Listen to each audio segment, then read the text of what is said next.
Hello.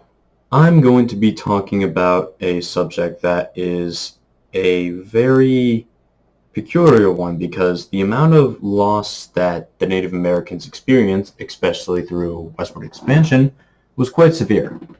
And it's interesting because I don't think many people might realize the sheer magnitude of what have occurred.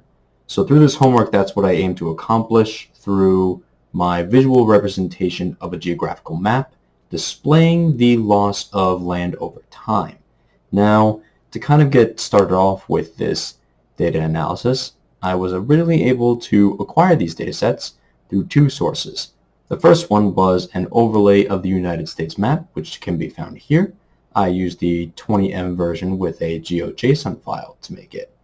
And then I also got the tribal land seceded to the United States government as a feature layer from Data Catalog, which can be found at data.gov with a few filters into there, but I also threw the link directly into the notebook. And finally, I used a special online tool called MapShaper to overlay them onto one another. And I did that through uploading the files and then making sure that they both fit neatly onto one another.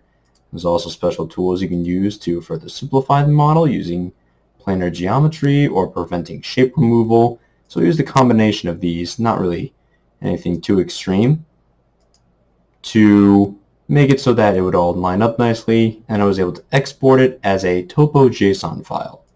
Now to get into the specifics of this assignment, this is for individuals who really want to learn more about the historical side of the United States and many of the things that occurred throughout our history, whether they be in our brightest or our darkest moments.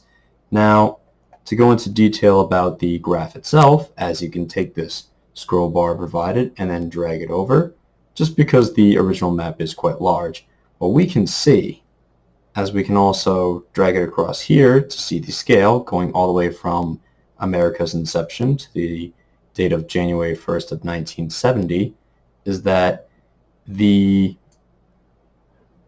way that the American continent was sort of changed over time was that we can see these clusters here start to develop, as in the very teal color represents the very beginning, pre-1800s or right around the beginning of the 1800s, where there are these small pockets of very light green that then translate to further up on the scale a little bit later in history into these encircling moments of all these darker pockets, which kind of spread out in their own little clusters and start multiplying.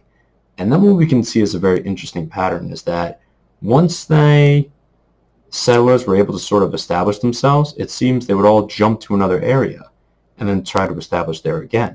So it was rapid succession of moving from one area to the next. And we could see that sort of snowball effect sort of astronomically get bigger over a wider range of area. Because as we can see, the turquoise starts small, and then maybe the next step up is around the same size, and then it astronomically explodes across the western part of the United States.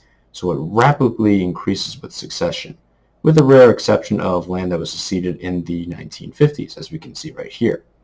Now the user wants to see this because it's to emphasize the speed at which a lot of this stuff happened. And it's quite interesting because not only did, unfortunately a lot of this forced movement of indigenous peoples out of their land take place, it also happened very, very quickly, which is a really terrible thing to see. So thank you so much for your time, and I look forward to making more videos.